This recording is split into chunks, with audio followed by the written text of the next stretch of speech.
ওম শান্তি। আজকের মুরলির তারিখ 12ই আগস্ট 2024। প্রাত মুরলি মধুবন। মিষ্টি বাচ্চারা, এখন তোমাদের ঘরে ফিরে যেতে হবে। সেই জন্য বাবাকে স্মরণ করে নিজের চরিত্র সংশোধনের জন্য পরিশ্রম করো।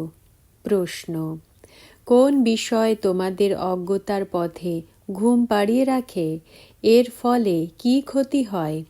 উত্তর: কল্পের আয়ু লক্ষ বছর বলা, এটাই অজ্ঞতার পথে ঘুম পাড়িয়ে রাখার বিষয়।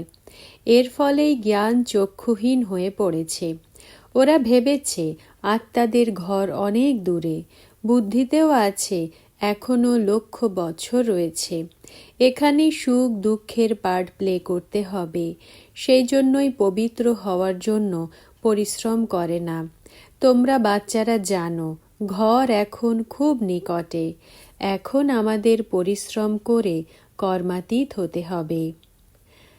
ধারণার জন্য মুখ্য সার। প্রথম পয়েন্ট: নর থেকে নারায়ণ পদ প্রাপ্ত করার জন্য অসীম জগতের বাবার কাছ থেকে অসীম জগতের ঈশ্বরীয় পাঠ পড়ে অন্যদেরও পড়াতে হবে।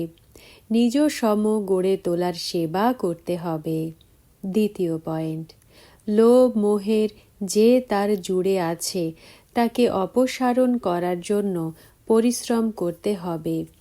নিজের চরিত্র এমনভাবেই সংশোধন করতে হবে যাতে কোনো রকম বিকার ভেতরে প্রবেশ করতে না পারে।